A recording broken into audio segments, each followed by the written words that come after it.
The transport ship broke through the atmosphere of Zentara Prime, and Jake Morrison pressed his face against the small window. Below him stretched the Galactic Academy of Combat Arts, a massive complex of silver towers and training grounds that seemed to go on forever. Somewhere down there, warriors from 100 different worlds learned to fight, and now somehow he was going to be one of them. Jake felt the weight of the leather case on his lap. Inside it lay his great-grandfather's longsword, wrapped carefully in old cloth. The blade had been in his family for 3 generations, passed down from soldier to soldier. His grandfather had carried it through the colony wars. His father had displayed it with honor above the fireplace. And now it was Jake's turn to carry it forward. The ship landed with a soft thump. Jake grabbed his bag and the sword case, following the other new students down the ramp. Most of them were aliens, species he had only seen in videos. There was a tall creature with blue skin and 4 arms, a reptilian being with scales that shimmered in the sunlight, and something that looked like it was made of living crystal. They all moved with confidence, like they belonged here. Jake felt very small and very human. A woman in a crisp uniform stood at the bottom of the ramp. She was human, maybe 40 years old, with short dark hair and tired eyes. When she saw Jake, something like relief crossed her face. "Jake Morrison?" she asked. "Yes, ma'am," Jake said. "Lieutenant Arya Cross. I'm the human liaison officer here." She looked at the case in his hands. "Is that what I think it is?" Jake nodded. "My family's sword." "I thought—" "Put it away," Cross said quickly, looking around. "Don't let anyone see it until we can figure this out. The Academy has rules about personal weapons." But it was too late. A massive figure approached them, towering over both humans. Jake had to crane his neck to look up at the alien. It had 4 arms, each one thick with muscle, and its skin was a deep purple color. Its eyes were yellow and sharp, studying Jake like he was an interesting insect. "Commander Vex Coriel," Cross said stiffly, standing straighter. "This is Jake Morrison, our new exchange student." "A human," Coriel said. His voice was deep, like rocks grinding together. "How interesting. And what is that you're carrying, young human?" Jake's throat felt dry. "It's a sword, sir. A long sword from Earth. It's been in my family for—" "A primitive weapon," Coriel interrupted. One of his 4 hands reached out and took the case before Jake could react. He opened it, pulling out the sword. The blade caught the light, showing its age and the care that had kept it sharp all these years. How quaint. "Do you plan to fight with this piece of metal?" "I trained with it back home," Jake said, trying to keep his voice steady. "I thought I could continue my training here." Coriel laughed, a booming sound that made several nearby students turn and look. "Training? Boy, we use advanced technology here. Energy weapons calibrated for safety and maximum learning efficiency. Not chunks of sharpened iron." He held the sword up, examining it with what looked like amusement.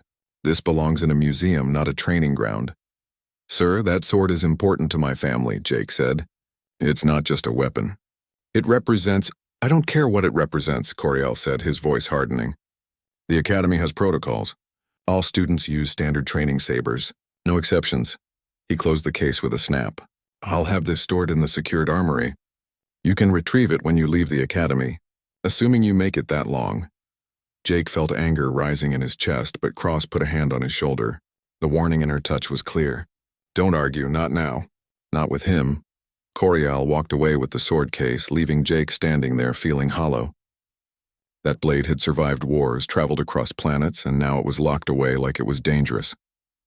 Like it didn't matter. "I'm sorry," Cross said quietly. "Coriel is difficult. He doesn't think much of human fighting traditions, or humans in general." "Why?" Jake asked. Cross sighed. "Because most species here have natural advantages. Stronger, faster, extra limbs, armored skin. We're just humans.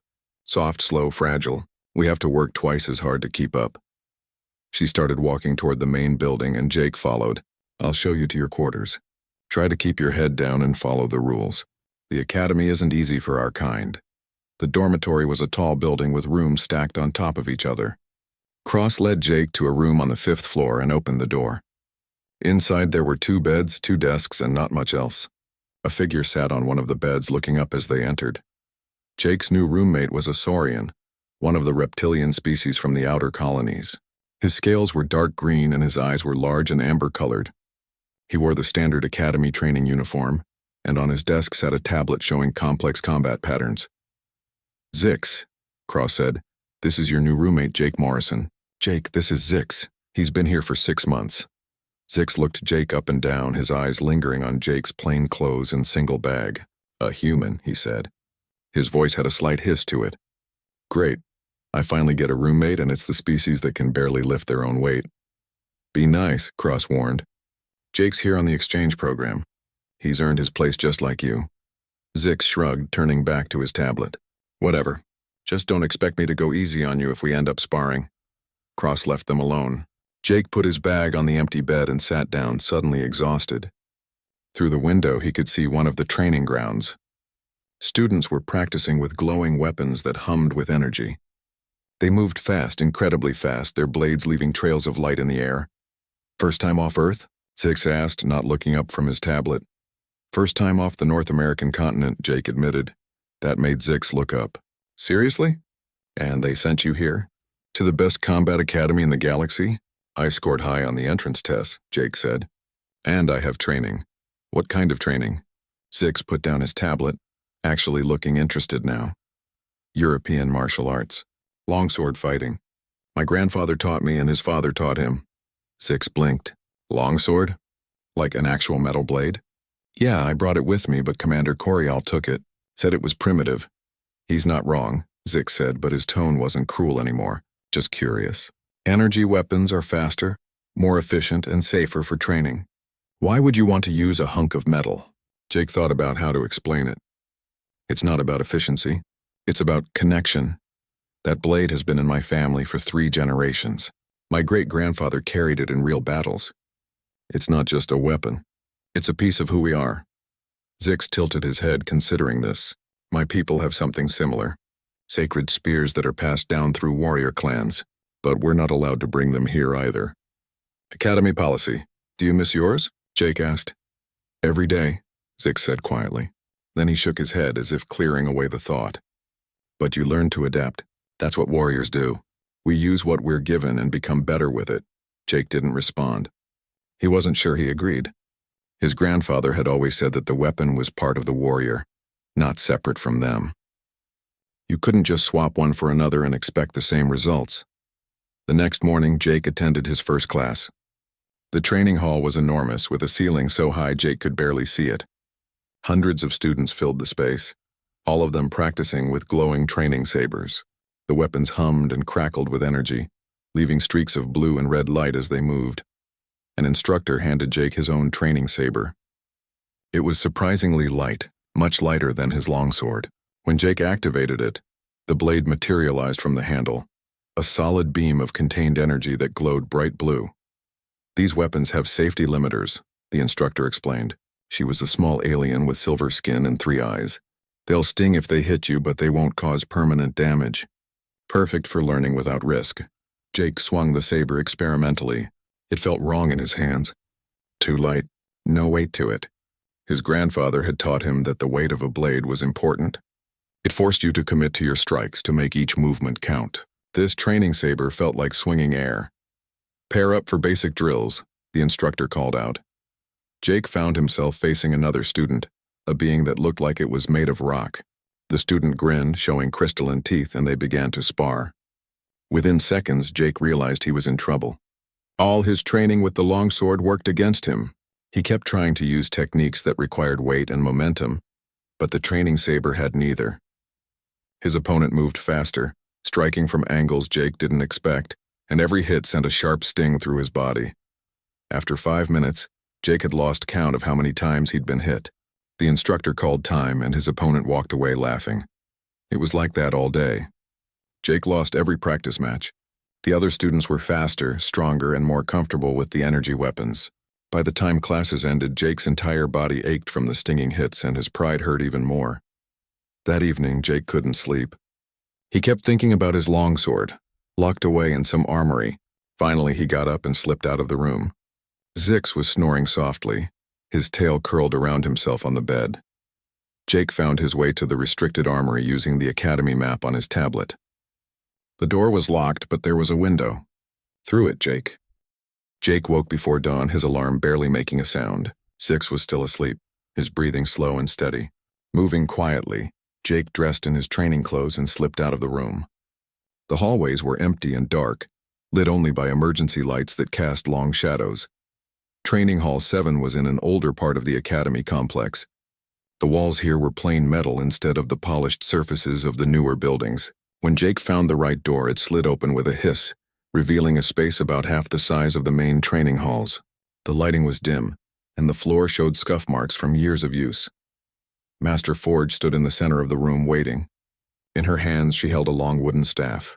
"You came," she said. "Good. I wasn't sure you would." "You said you could help me," Jake said. "I need that help." "What I said was that I could teach you how to use your weapon against opponents with natural advantages." Forge tossed him the wooden staff. Jake caught it, feeling its weight. It was heavier than the training sabers, more like his longsword. "But first I need to see what you know. Show me your forms." Jake took a stance, the staff held in both hands. Then he began to move through the forms his grandfather had taught him. Guard positions flowing into strikes, high cuts transitioning to low thrusts, footwork carrying him forward and back. It felt good to move this way again with a weapon that had real weight and balance. When he finished, Forge nodded slowly. "European longsword, probably German school based on your stances. Your grandfather taught you well. Those forms are old, dating back centuries." "How do you know so much about Earth combat arts?" Jake asked. "Because I study all combat traditions," Forge said. "My species, the Mindel, can read surface thoughts. It makes us excellent at learning and teaching. I've spent 200 years studying blade work from every corner of the galaxy." She walked around him, examining his stance. "Your forms are good, but they're designed for fighting other humans. Here you'll face opponents with 4 arms, armored skin, tails that can strike like whips. You need to adapt." "How?" Jake asked. "By understanding what makes humans dangerous," Forge said. "You're not the strongest species. Not the fastest. You don't have natural weapons or armor. But you have something most species lack. Do you know what that is?" Jake thought about it. "Adaptability? That's part of it," Forge said. "But more than that. Humans are endurance hunters. On your homeworld, your ancestors could chase prey for days without stopping. You can keep going when other species would collapse. That's your edge. Not speed, but persistence. Not strength, but the refusal to quit." She picked up another staff and took a fighting stance. "Come at me. Use your forms, but remember, I have advantages you don't." Jake moved forward, attempting a high strike. Forge blocked it easily and countered with a speed that shocked him. He barely got his staff up in time. They exchanged blows, and within seconds, Jake realized he was outmatched. Forge moved like water flowing around his strikes, her staff seeming to be everywhere at once. "Stop thinking of this as a sparring match," Forge called out as she pressed her attack. "Think of it as survival. Your opponent wants to hurt you. Really hurt you. What do you do?" Jake changed his approach. Instead of trying to match her speed, he focused on controlling the distance. When she came close, he gave ground. When she retreated, he pressed forward carefully. He started targeting her center of mass instead of trying fancy techniques. "Better," Forge said. "You're adapting. Now what if I had 4 arms instead of 2? She began attacking with patterns that mimicked multiple limbs striking from different angles. Jake found himself overwhelmed again. Every time he blocked one strike, another came from a blind spot. "Don't try to block everything," Forge instructed. "Accept that you'll take some hits. Focus on the strikes that matter. Protect your head and your center. Let your arms and legs take the minor blows." They trained for 2 hours. By the end, Jake's arms felt like lead and sweat soaked through his clothes. But he had learned more in that time than in all his regular classes combined. "Same time tomorrow," Forge said. "And Jake, don't tell anyone about these sessions. Not yet what we're doing. Some people wouldn't approve." Jake nodded and left the hall. His regular classes would start in an hour. Just enough time to shower and grab breakfast. The weeks that followed fell into a brutal rhythm. Every morning, Jake trained with Master Forge before dawn. She taught him how to fight against opponents with extra limbs, how to target weak points in armored species, how to use his human endurance to outlast faster opponents. The wooden staff became an extension of his body, and slowly the old forms his grandfather taught him evolved into something new. But in his regular classes, Jake continued to struggle. The training sabers still felt wrong in his hands. His body wanted to move one way, but the weightless energy blades required different techniques. He lost match after match, his ranking dropping to the bottom of his class. The other students noticed. Some ignored him. Others mocked him openly. One afternoon, Jake faced an opponent named Drex in a practice match. Drex was a Kronar, built like a walking tank. His species had thick, armored skin and muscles that could crush stone. He grinned at Jake with too many teeth. "A human," Drex rumbled. "This will be quick." The instructor signaled the start of the match. Drex charged forward like a landslide. Jake tried to dodge, but Drex was faster than he looked. A massive hand grabbed Jake's arm, and then Jake was flying through the air. He hit the mat hard, the breath knocked from his lungs. His training saber skittered away. "Match over," the instructor announced. "Time, 14 seconds. Laughter rippled through the watching students. Drex stood over Jake, shaking his head. "Pathetic. Why are you even here, human? Go back to Earth before you get seriously hurt." Jake climbed to his feet, his pride stinging worse than his bruised back. He wanted to say something, to defend himself, but what could he say? Drex was right. By every measure that mattered here, Jake was failing. That evening, Jake sat in the cafeteria pushing food around his plate without eating.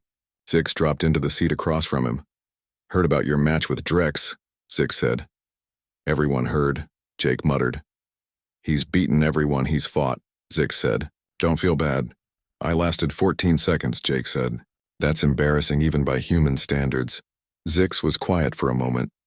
"Where do you go every morning?" Jake looked up, surprised. "What? You leave before dawn?" "Every day." "You think I don't notice?" Zix leaned forward. "Are you training somewhere else?" "I can't talk about it," Jake said. "Fine, keep your secrets." Zix stood up, then paused. "But whatever you're doing, it's not helping. You're getting worse, not better." After Zix left, another person sat down at Jake's table. This time it was a human woman, maybe a year older than Jake. She had short blonde hair and a scar across her left eyebrow. Jake recognized her from the human section of his classes. Her name was Nina Wolf. "You're Jake Morrison," she said. It wasn't a question. "Yeah," Jake said. "I heard you brought a real sword with you." "A longsword," Jake nodded. "Commander Corial confiscated it." Nina smiled, but it was a sad smile. "Yeah, he does that. I tried to bring my family's katana when I first got here 2 years ago. Corial took it, gave me a lecture about primitive weapons and modern warfare." She looked down at her hands. "I fought it at first. Insisted that traditional weapons had value. You know what happened?" "What?" "I almost got expelled. They said I wasn't taking training seriously, that I was clinging to outdated ideas." Nina met his eyes. "I gave up. Started using the training sabers like everyone else. And you know what? I got better. Made it to mid-rankings. I'm not at the bottom anymore." "So you're saying I should give up too," Jake said. "I'm saying you should be realistic," Nina said. "The Academy has rules for a reason. Energy weapons are the future. Metal blades are history. You can either adapt or keep failing." She left before Jake could respond. He sat there alone, thinking about her words. Maybe she was right. Maybe holding on to his grandfather's traditions was just making things harder. But the next morning, Jake still woke before dawn. He still made his way to Training Hall 7, because giving up wasn't in his nature. His grandfather had taught him that much. Master Forge was waiting with the wooden staffs. But this time she had something else, a datapad showing video footage. "I've been watching your regular classes," Forge said. "You're trying too hard to make the training sabers work like your longsword. Stop fighting the weapon. Accept it for what it is." "But it feels wrong," Jake said. "Of course it does. It's not your weapon." Forge set down the pad. "That's why I've been thinking. The Academy has something called the Grand Exhibition. It happens twice a year. Students can challenge each other to matches, show their skills, compete for rankings. It's also the only time when students can petition to use non-standard equipment." Jake felt his heart speed up. "You mean I could use my longsword?" "If the council approves it, yes," Forge said. "But there's a catch. If you use a real weapon, your opponent gets the same right. No safety limiters. No training sabers. A real fight." "I'll do it," Jake said immediately. "Don't agree so quickly," Forge warned. "To petition for non-standard weapons, you'd need to challenge someone significant. Someone worth making an exception for. That means challenging a top-ranked student, possibly even the champion." 3 months passed in a blur of pain and progress. Every morning before dawn, Jake met Master Forge in Training Hall 7. The wooden staffs had been replaced with weighted poles that approximated the balance of his longsword. Forge pushed him harder than he'd ever been pushed before. Again, Forge would say after Jake completed a combination. Then again, and again, until his muscles screamed and sweat blurred his vision, until the movements became automatic, written into his body so deeply that he could perform them without thinking. She taught him things he'd never learned from his grandfather. How to fight an opponent with 4 arms by controlling the center line, making it impossible for more than 2 limbs to attack effectively at once. How to target joints in armored species where the plates had to flex and separate. How to use his smaller size as an advantage, moving inside the reach of larger opponents where their strength meant less. Your grandfather taught you to fight other humans, Forge explained during a water break. Noble opponents who followed rules and traditions. Out here in the galaxy, most species don't share those traditions. Thorn won't bow before the match. He won't give you time to prepare. He'll come at you intending to hurt you, and he won't stop until you're down or dead. So how do I beat him? Jake asked. You don't try to beat him at his strengths, Forge said. Thorn is stronger, faster, and has more limbs than you. If you fight him head-on, you'll lose. But he has weaknesses too. He's used to winning quickly, used to opponents being intimidated by him. He's never faced someone who refused to give up. Someone who kept coming no matter how many times they got knocked down. Endurance, Jake said, remembering their first lesson. Exactly. Humans can keep fighting when other species would collapse. Your body is built for it, use that. Make him work for every inch. Tire him out. Then when he's exhausted and frustrated, that's when you strike. Jake's regular classes improved slightly, though he still ranked near the bottom. He had stopped trying to make the training sabers work like his longsword. Instead, he used them for what they were, tools to practice timing and distance. His classmates still beat him most of the time, but now the matches lasted longer. He was learning. Word spread about Jake's upcoming challenge. At first, nobody believed it. A bottom-ranked human challenging Thorn? It had to be a joke. But when Master Forge formally submitted the petition to the Academy Council, the jokes turned into excited gossip. Zix confronted Jake in their room one evening. Is it true? You're actually challenging Thorn? Yes, Jake said simply. Are you insane? Zix's scales rippled with agitation. Thorn will destroy you. He's beaten students twice your size. He sent a Kronar to the medical bay for 3 weeks. And those were matches with training sabers. You want to fight him with real weapons? I have my reasons, Jake said. Zix sat down heavily on his bed. I know you've been training somewhere. Those early morning sessions, you move differently now, faster, more confident. He looked at Jake seriously. But is it enough? Can you really beat Thorn? I don't know, Jake admitted. But I have to try. Why? Zix asked. Why risk everything for this? Jake thought about how to explain it. When I first got here, Commander Coriel took my sword. He called it primitive. Obsolete. He basically said that everything my family stands for doesn't matter anymore. That human traditions are worthless in a galaxy with advanced technology. And you want to prove him wrong, Zix said. Not just him. Everyone who thinks humans are weak. Everyone who believes that old ways can't work in the modern galaxy. Jake met Zix's eyes. My great-grandfather carried that sword through battles that should have killed him. My grandfather taught me that the weapon doesn't make the warrior. The warrior makes the weapon. I need to prove that's still true. Zix was quiet for a long moment. My people have traditions too. Sacred spears that date back thousands of years. But we're not allowed to use them here. The Academy says energy weapons are better, more efficient. He looked down at his hands. Sometimes I wonder if we've lost something important by abandoning the old ways. Then help me prove we haven't, Jake said. From that day forward, Zix became Jake's training partner. His reptilian speed and natural weapons made him an excellent sparring opponent. He pushed Jake hard, never holding back, and slowly Jake learned to handle multiple attacks from unexpected angles. Other students started paying attention. A few mocked Jake openly, calling him suicidal or stupid, but others watched his training sessions with interest. Some even asked questions about human martial traditions. Jake found himself explaining the philosophy behind longsword fighting, the importance of measure and timing, the way each strike flowed into the next, the mental discipline required to wield a lethal weapon responsibly. One day, a young Saurian named Vel approached Jake in the library. Vel was thin even by Saurian standards, with bronze-colored scales and large, intelligent eyes. I've been researching the Academy's history, Vel said, sliding a datapad across the table. There was a human here once, centuries ago. Before they standardized everything, Jake looked at the pad. It showed an old image degraded by time of a human in armor holding a sword. The text was in an ancient language, but the translator rendered it readable. They called him the Knight, Vel explained. He studied here for 5 years and became one of the most respected warriors in Academy history. He used a real sword just like you want to, and he never lost a match. What happened to him? Jake asked.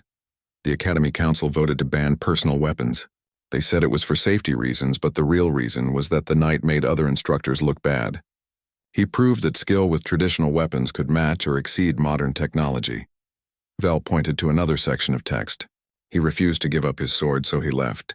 Nobody knows what happened to him after that. Jake stared at the image. The Knight stood in a guard position Jake recognized from his own training. The same stance his grandfather had taught him. Across centuries and light years, the tradition had endured. "Why are you showing me this?" Jake asked. "Because you're not the first to try this," Vel said. "The Knight proved it could be done. Maybe you can prove it again." The Academy Council met to consider Jake's petition. Master Forge presented the case, arguing that diversity in combat techniques made warriors stronger, not weaker.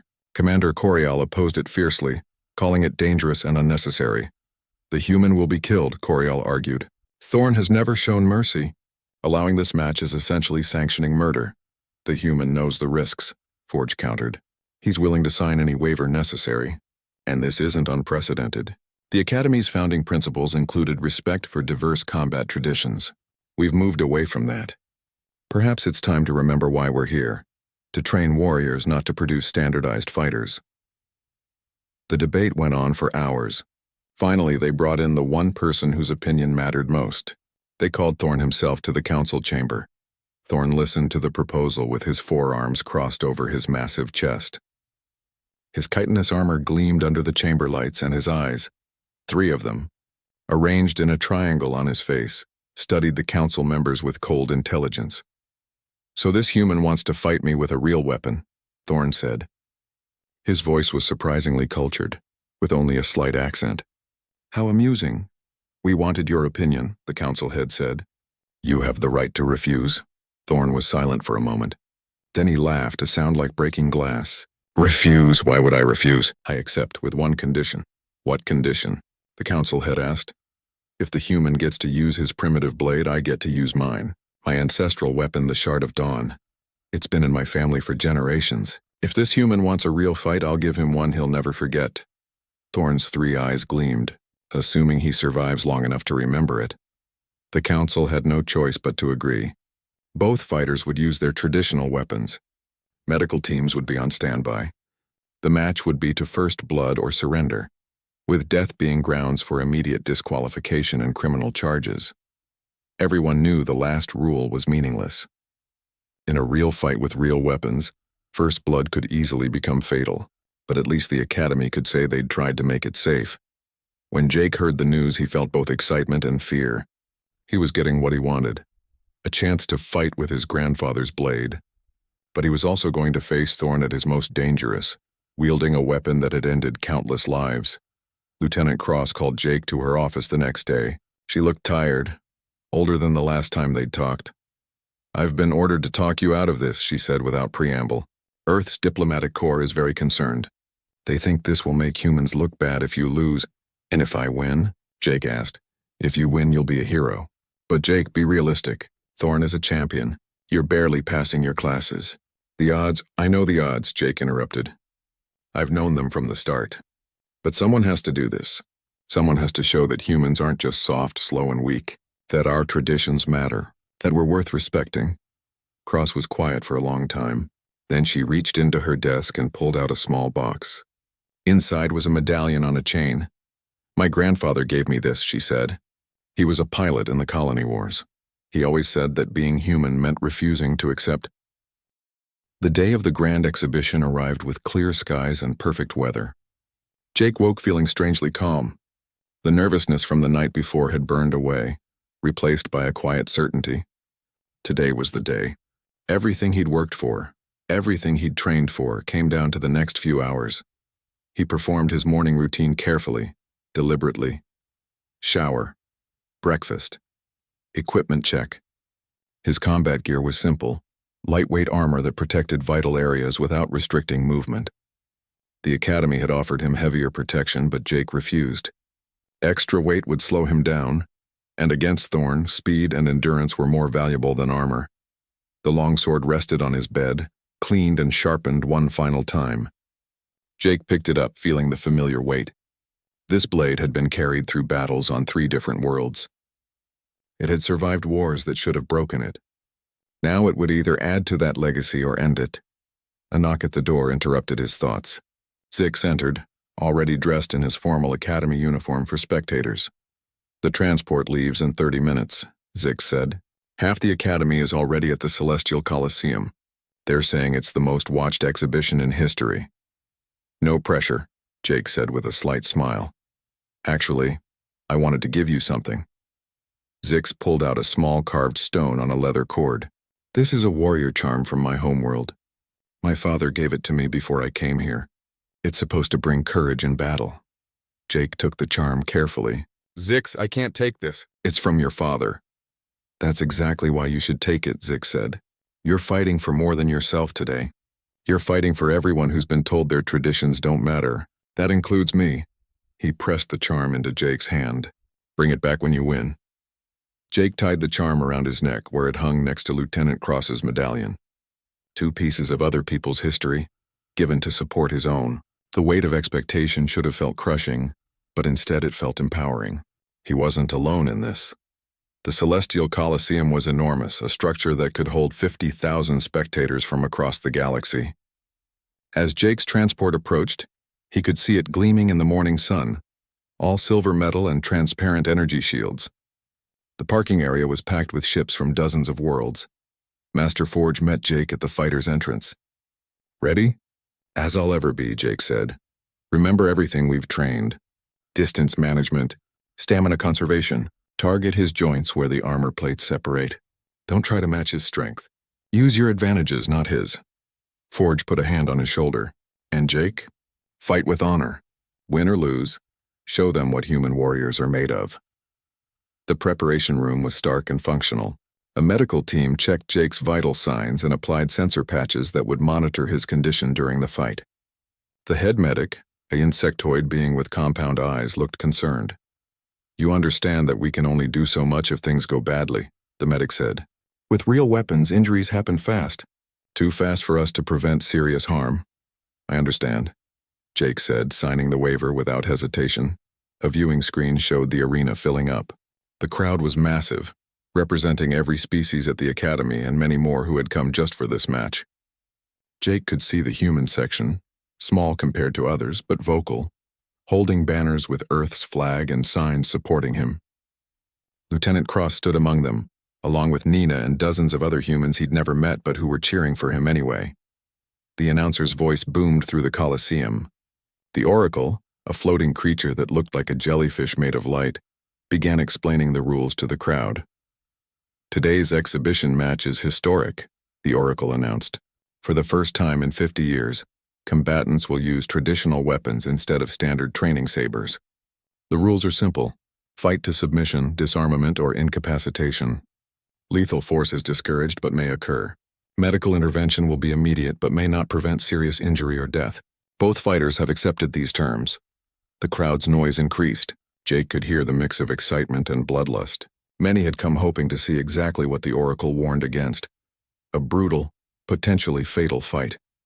"Our first combatant," the Oracle continued, "is the current champion of the Academy, undefeated in 147 matches.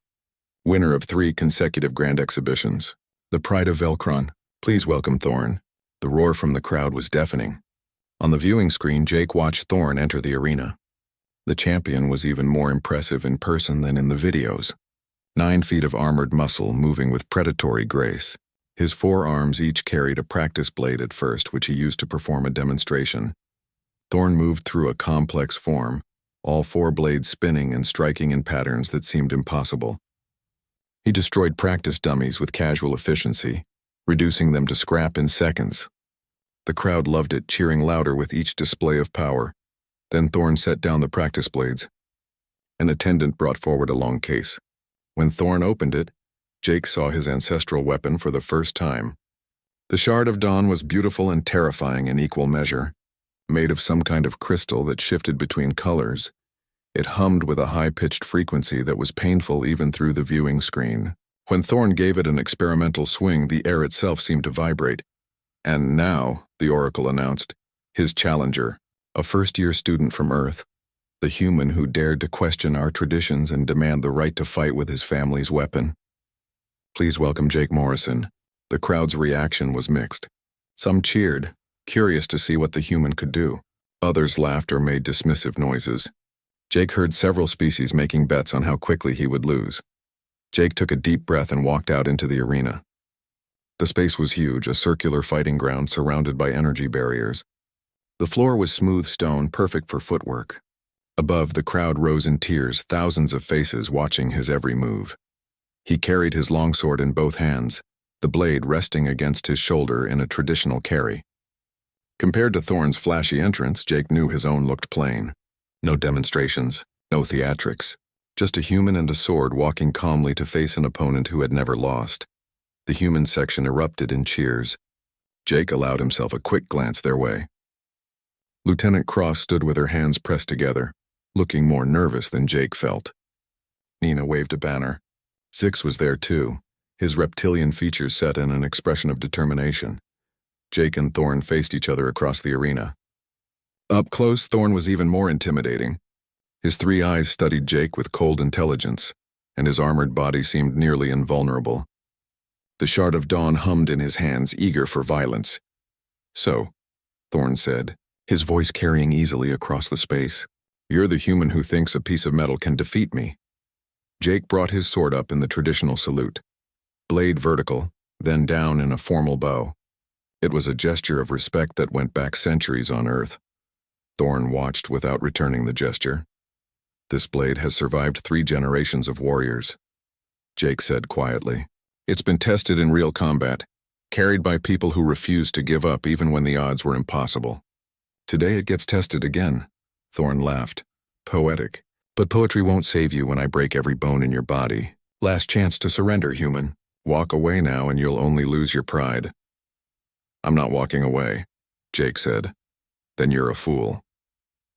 Thorn moved into a fighting stance, all 4 arms spread wide, the Shard of Dawn humming its deadly song. I'll try to make this quick. For your sake. The Oracle floated above them, its light pulsing.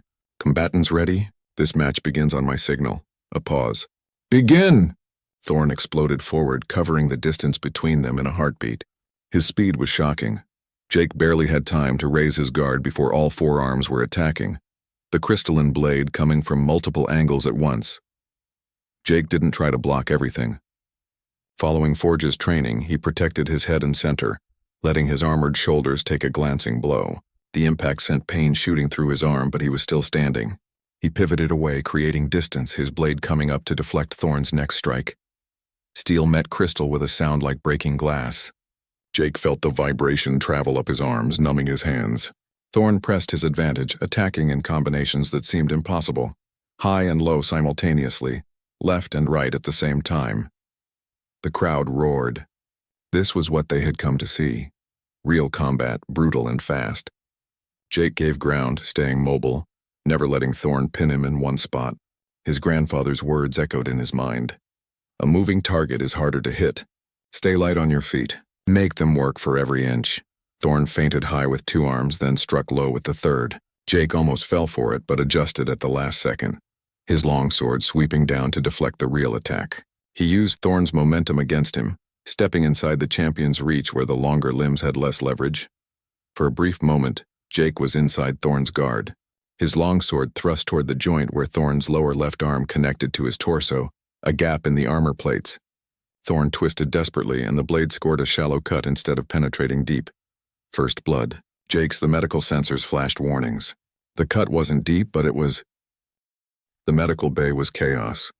Reporters from a dozen different news networks crowded the hallways, all demanding interviews.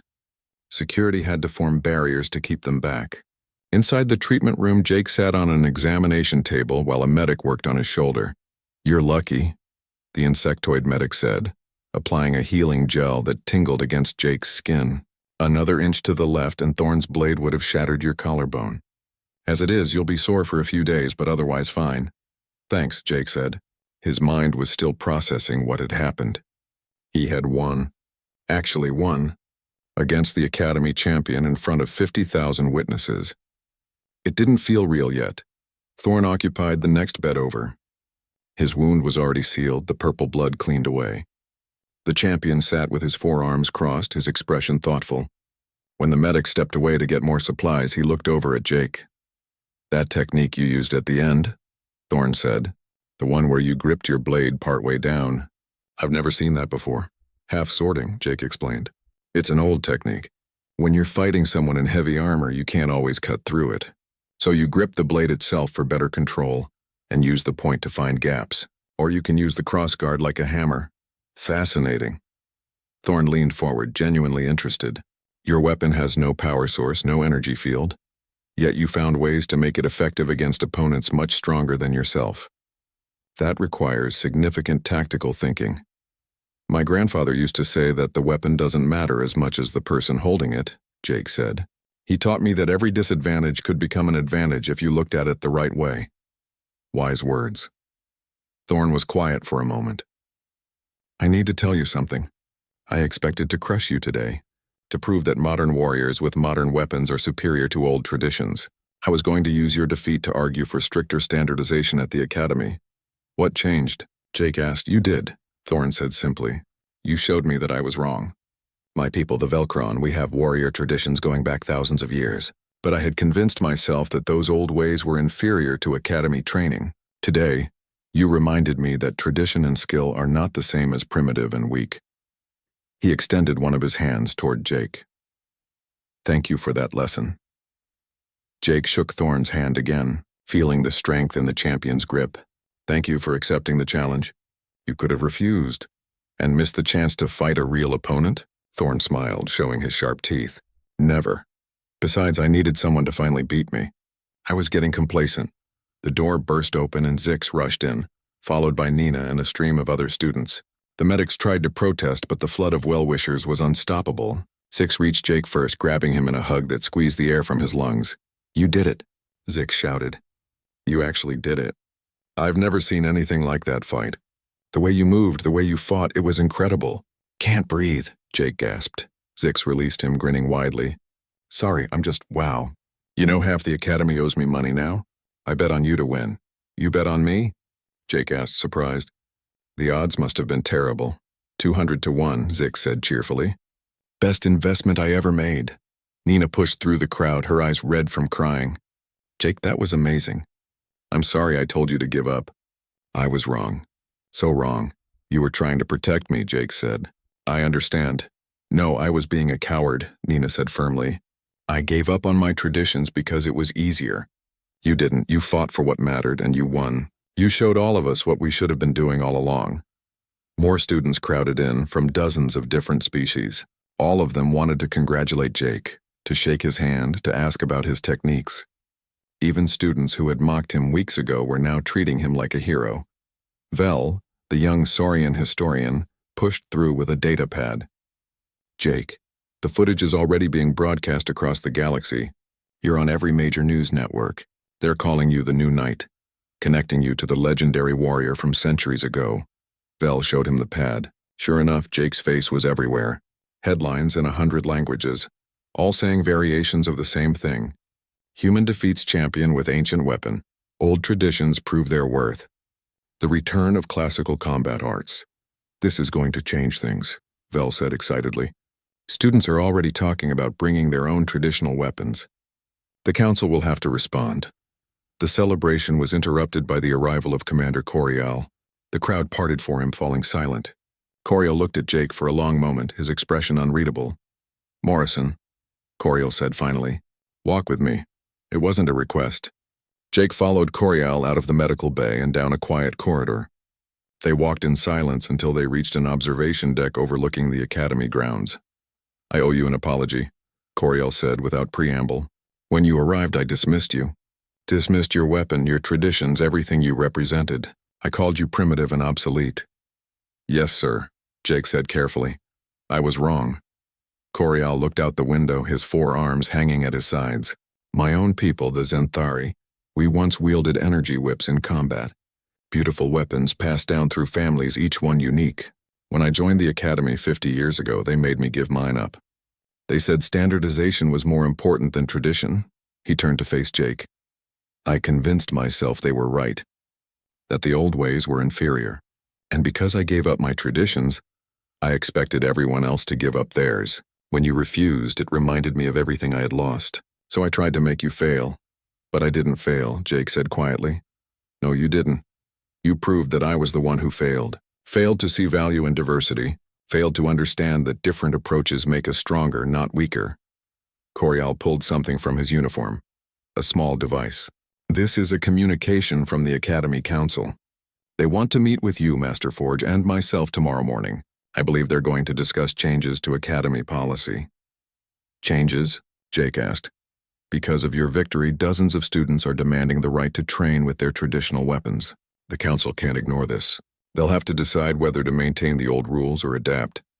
Corial actually smiled slightly. You've caused quite a disruption, Morrison. I didn't mean to cause problems, Jake said. I just wanted to prove that my family's tradition still has value. You proved that and more, Corial said.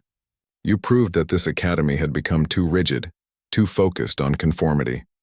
Sometimes it takes an outsider to show us what we've forgotten.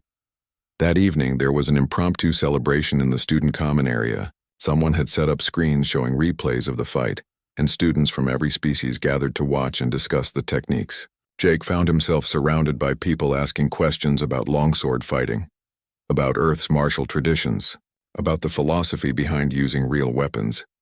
Lieutenant Cross found him in the crowd and pulled him aside. Jake, I just got off a call with Earth's diplomatic corps. They're thrilled. Your victory has done more for human-alien relations in one day than the last 5 years of negotiations. They want you to do interviews, public appearances, the whole thing. I'm not good at that stuff, Jake said. You don't have to be good at it. You just have to be yourself. That's what people want to see. The human who stood up for his beliefs and won. Cross smiled. I'm proud of you, Jake. Your grandfather would be too. Those words hit harder than any blow Thorn had landed. Jake felt his eyes sting with unexpected tears. Thanks, he managed. Master Forge appeared, carrying 2 drinks. She handed one to Jake. To victory, she said simply. They touched glasses. I couldn't have done it without your training, Jake said. I provided the knowledge. You provided the courage and determination. Those can't be taught. Forge looked around at the celebration. Tomorrow the real work begins. The council meeting will determine whether your victory was just a one-time event or the start of real change. What do you think will happen? Jake asked. I think you've started something that can't be stopped, Forge said. Students are already organizing. They want a formal program for traditional combat arts. They want their weapons back. They want to honor their cultures while still learning from the academy. That's exactly what this place needs. Later that night, Jake sat alone in his room, his grandfather's longsword across his lap. He had cleaned and oiled it carefully, treating it with the respect it deserved. The blade showed new marks from the fight, small nicks where it had met Thorn's crystalline weapon. But it had held, just like it had always held through 3 generations of challenges.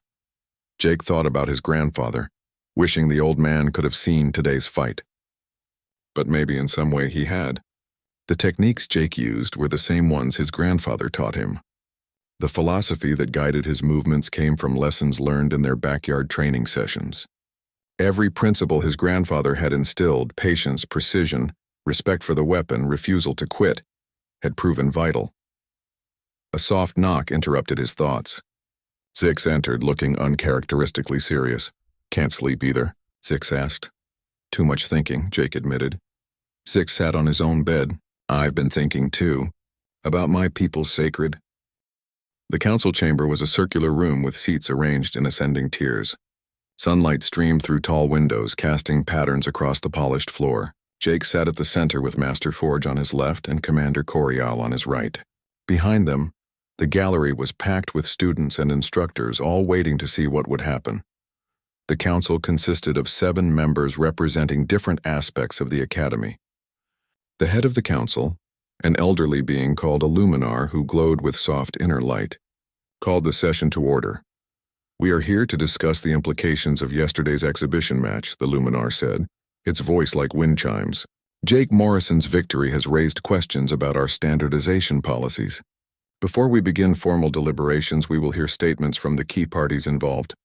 Master Forge stood first. Honored Council, I have taught blade work at this academy for 70 years. In that time, I have watched us become increasingly rigid in our methods. We teach one style, one approach as if it's the only valid path to excellence. Jake Morrison has proven that this assumption is false. She gestured to the crowded gallery. Look at these students. They come from dozens of worlds, each with unique combat traditions developed over thousands of years. Yet we ask them to abandon everything they know, everything their ancestors developed in favor of our standardized training. We call this progress, but what we're really doing is erasing diversity. Master Forge, one council member interrupted. Our standardization ensures safety and creates a common baseline for evaluation. Without it, how do we measure progress? We measure progress by results, Forge replied. Jake defeated our champion using techniques none of us anticipated because they came from a tradition we don't teach. That unpredictability, that diversity of approach is valuable. It makes warriors adaptable and creative, not just technically proficient. Commander Coriel stood next. I opposed this match. I thought it was dangerous and unnecessary. I was wrong. Murmurs rippled through the gallery. The truth is, I gave up my own people's combat traditions decades ago because I believed the Academy's way was superior. Yesterday's match showed me the cost of that decision. He looked directly at the council. We're training warriors to fight in a galaxy full of unknowns. How do we prepare them if we only teach them one approach?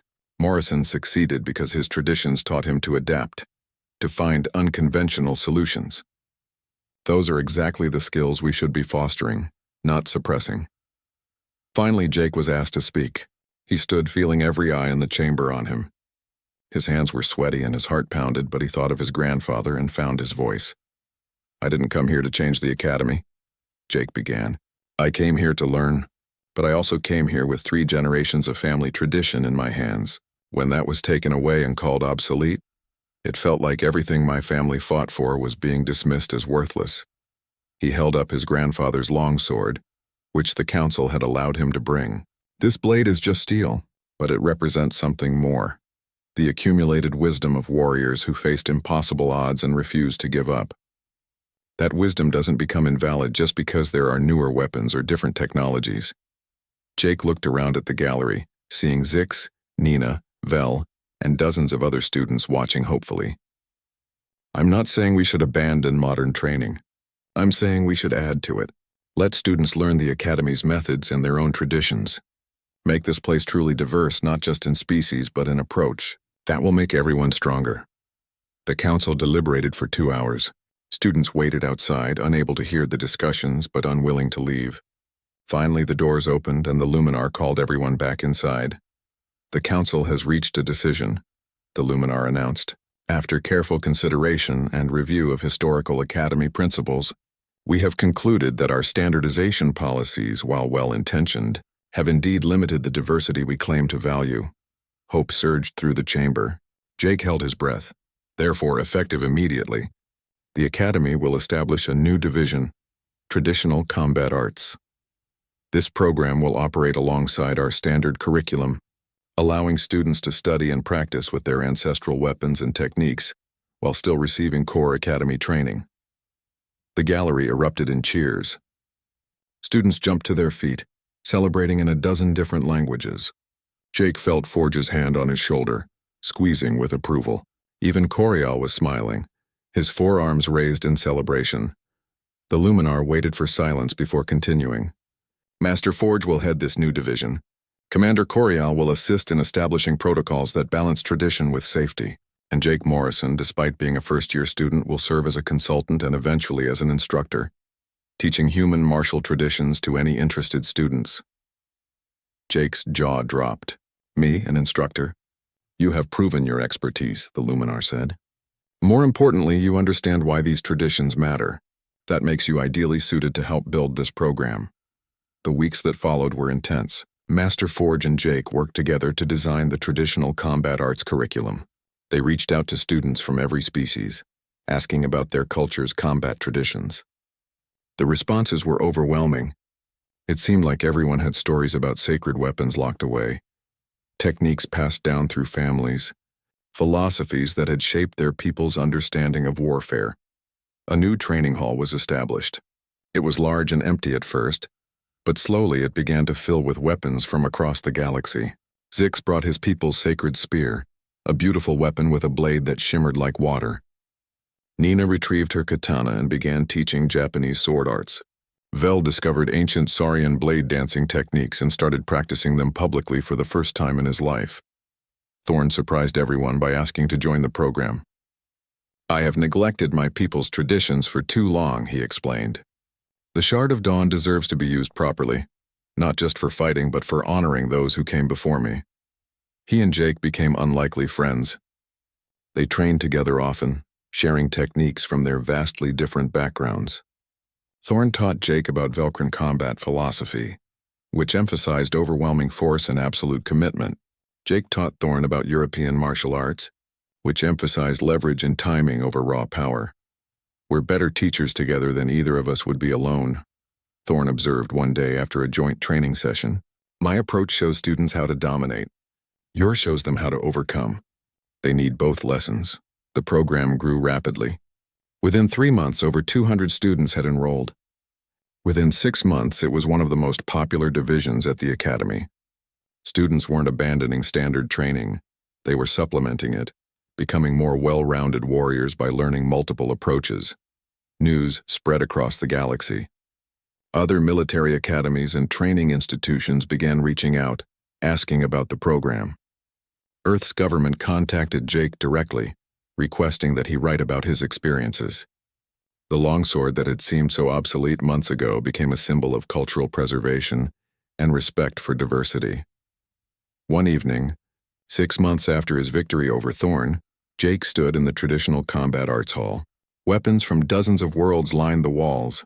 Swords and spears, axes and whips, things that had no Earth equivalent but were beautiful and deadly in equal measure. In the center of the hall, on a place of honor, hung his grandfather's longsword alongside Thorn's Shard of Dawn. Master Forge found him there. "Admiring our collection?" "Thinking about how much has changed," Jake said. "When I arrived, I was just trying to keep my family's tradition alive. I never imagined it would turn into all this." "That's because you fought for something bigger than yourself," Forge said. "You fought for the principle that all traditions deserve respect." That resonated with everyone who felt their culture was being diminished. "Do you think it will last?" Jake asked. "After I graduate, after you retire, will this program continue?" "Yes," Forge said with certainty. "Because you've changed the Academy's culture, not just its rules. Students now understand that diversity makes them stronger. That's a lesson that won't be unlearned." A group of students entered the hall for evening practice. Jake recognized them. A mix of species, all carrying their traditional weapons. They bowed respectfully to Jake and Forge before beginning their warm-ups. Jake's communicator buzzed. It was a message from Earth from his mother. She had sent a video. Jake played it and his mother's face appeared on the screen. She was standing in front of the fireplace where his grandfather's longsword used to hang. In her hands she held another weapon, a rapier. "Jake," his mother said in the video, "your sister Casey has been accepted to the Academy's exchange program. She wants to follow in your footsteps. This rapier was your grandmother's. It pairs with your grandfather's longsword, their companion pieces. Casey wants to bring it with her, to continue what you started. I wanted to ask if you think that's a good idea." Jake smiled. He replied to the message immediately. "Tell Casey to bring it. Tell her the Academy is ready for her, and tell her I'll teach her everything I've learned about honoring our family's traditions while making new ones."